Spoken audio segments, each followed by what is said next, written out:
복음입니다.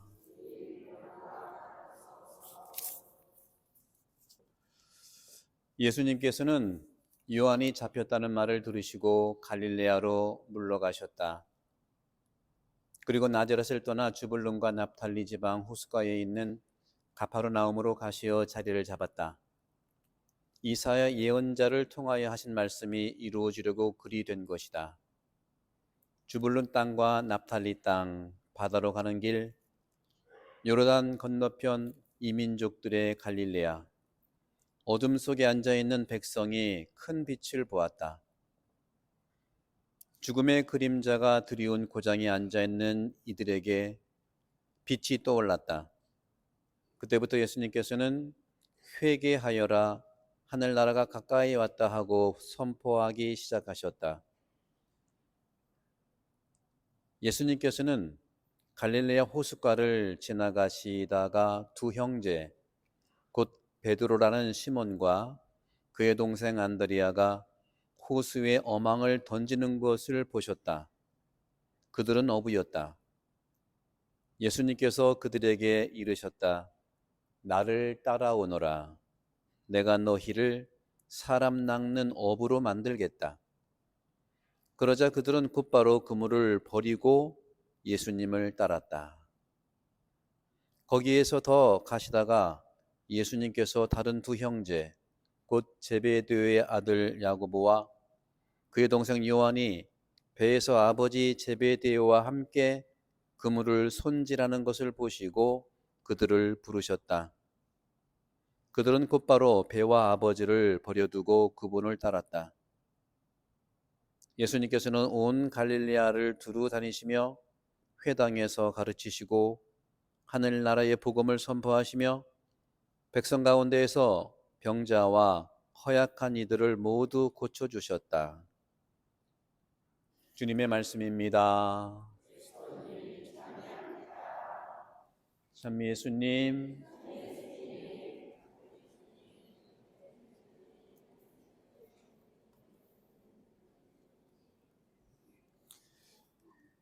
네, 오늘 마테오복음에서는 예수님께서 첫 제자를 뽑으십니다.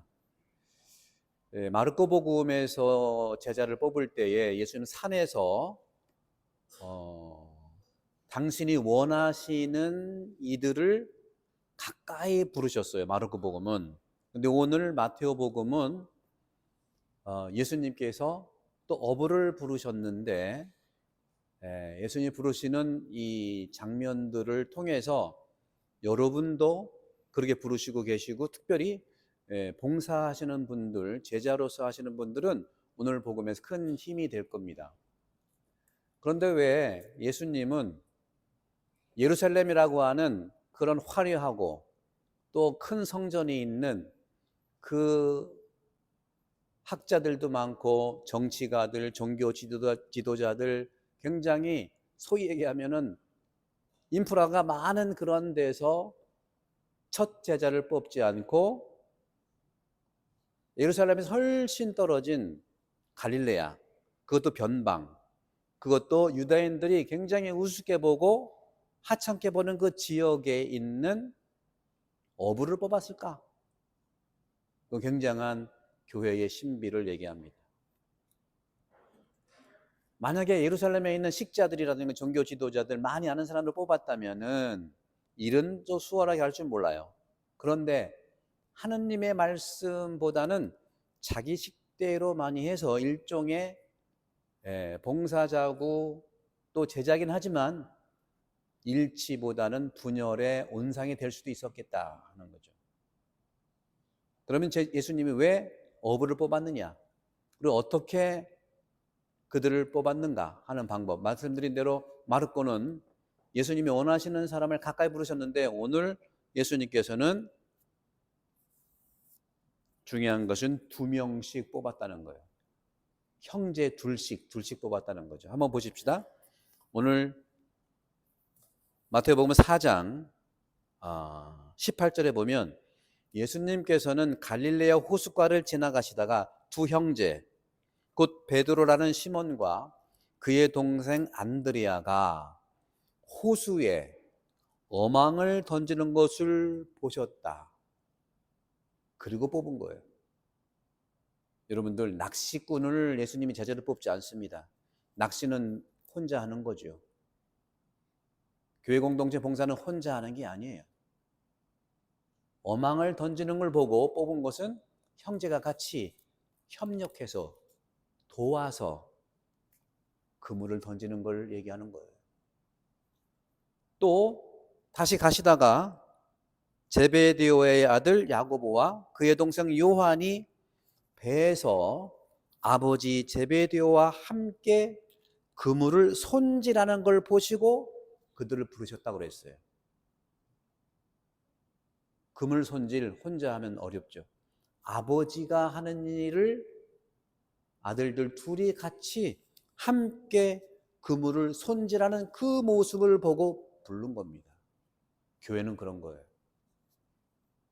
첫째, 제가 말씀드리는 거예요. 두 번째, 세 번째, 네 번째, 교회가 커지면서 시스템을 만들어야 되고 합리적이어야 되고 이건 다 필요한 거예요. 그러나 첫째자, 여기서 첫째자는 모든 본당의 현실로 적용한다면 사목위원을 얘기하는 것이고, 또 단체에서도 맡은 그런 봉사자 중에 책임을 맡은 분에 대한 표본이라고 볼 수가 있는 거죠.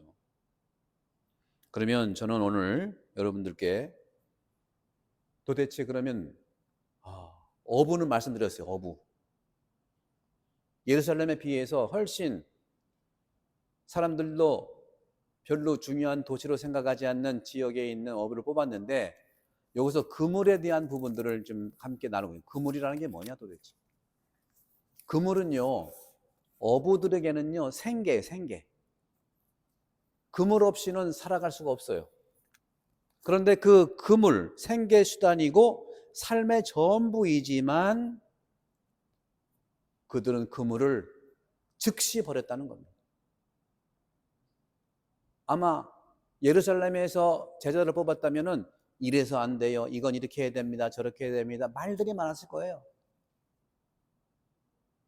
그렇지만 오늘날 그물이라고 하는 것은 내가 내 식대로, 그게 전문성도 좋죠, 내 식대로 내려놓지 못하는 일종의 고집 같은 거예요.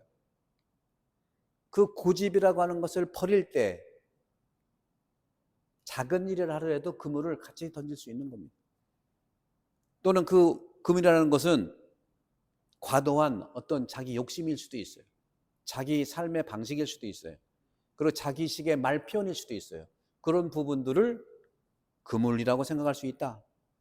바로 주님께서 부르신 그 말씀에 이 자기의 그물을 버리지 않을 경우에는 그 말씀을 따라갈 수가 없어요. 우리는 그런 점에서 주님의 말씀에, 주님의 부르심에 지금 버려야 하는 낡은 그물이 어떤 것일까 곰곰이 생각할 필요가 있다. 모두가 마찬가지입니다. 낡은 그물이 뭘까? 그거를 움켜잡고 있으면서 함께 협업하지 않는 그 모습이 될 때에는 교회는 일치가 아니라 분열이에요. 또 한 가지, 주님께서 시몬 베드로와 안드레아가 어망을 던지는 걸 보고서 나를 따라라, 내가 너희 둘이라고 했어요. 둘이. 그러니까 기본적으로 우리는 둘이 서로 사랑하는 것이 봉사자의 가장 중요한 예수님의 선물인 거예요. 일은 중요하지 않아요. 사랑만 있으면, 신뢰만 있으면 그게 일을 하게 합니다. 첫째자를 얘기하는 거예요. 첫째자. 모든 분들 중에서 봉사자라고 하는 분을 얘기하는 거죠. 첫째자. 이렇게 예수님께서는 시몬과 안드레한테 둘이 어망을 던지는 걸 보고 나를 따라오너라, 내가 너희를 사람 낚는 어부로 만들겠다 하고 말씀하시죠. 여기서 사람 낚는 어부가 어떤 걸까요? 그냥 어부는요, 그냥 어부를 만드는 게 아니라 사람 낚는 어부라는 말씀하셨어요. 그냥 어부는 뭐죠? 그물을 던지는, 어망을 던지는 것은 죽은 고기, 그러니까 살아있는 고기를 잡아서 내가 먹어야 되는 거예요. 필요한 거죠. 물고기를 죽여서 낚아야 되지만 복음, 즉 사람 낳는 어부는 복음의 어부인데, 말씀의 어부인데, 말씀의 봉사자인데, 이것은 자신도 포함되지만 영혼을 살리기 위한 사람 낚는 어부라는 거예요. 영혼을 살리는 거예요. 영혼을 어떻게 살릴까요? 내가 사랑하기 때문에 한마디 말해서 살리는 거예요. 우리는 많은 경우에 말이라고 하는 것은 영혼의 표현이기 때문에 상당히 이 표현이 중요한 겁니다. 그런 점에서 영혼을 살리기 위해서 바로 복음의 어부가 되는 건데, 그 복음의 어부가 뭐냐? 복음 선포죠. 복음 선포는 강요가 아니라 바로 진리에 대한 선포이기 때문에 그 말씀, 내 말씀으로 영혼을 살리고 돌본다는 것이죠. 그래서 결국은 이 제자들을 어디서 뽑았습니까? 갈릴레아에서 뽑아가지고 다시 일상에서 뽑은 제자를 다시 일상으로 내보내는 것, 파견하는 것, 이것이 오늘 주님께서 우리에게 말씀하신 내용이고, 그 면에서 이 사랑을 토대로 해서 서로 협업을 하면 오늘 결론이 제2독소가 되는 거예요. 그럴 때 그리스도의 신비체로서 친교교회가 되는 겁니다. 친교교회를 잘못 생각하면 서로 끼리끼리 교회가 될 수 있어요. 손이 중요하도 손끼리 만나면 그 사람입니까? 아니잖아요. 그죠? 손은 몸 전체를 위해서 있는 거죠. 머리도 몸 전체를 위해서 있는 거예요. 발도 몸 전체를 위해서 있는 거죠. 그래서 오늘 제2독서에서 바오로 사도는 여러분이 저마다 나는 바오로 편이다, 나는 손 편이다, 나는 발 편이다, 나는 심장 편이다, 나는 아폴로 편이다, 난 그리스도 편이다 말한다고 한다면 그리스도가 갈라졌단 말입니까? 우리나라의 이런 현실도 마찬가지고, 이 그리스도의 이 복음을 중심에 모아서 모든 친교의 신비체의 모습은 서로가 사랑하는 거예요. 파견 부르심 받은 사람이 서로 사랑할 때 그 사랑이 방법을 찾아내고 서로가 그물이라고 하는 그런 교회 안에 많은 물고기들이 들어온다는 거죠. 사랑하는 우리 대한번dan교회 여러분, 이제 우리가 26년도 이제 한 달이 지나갈 마지막 주일입니다.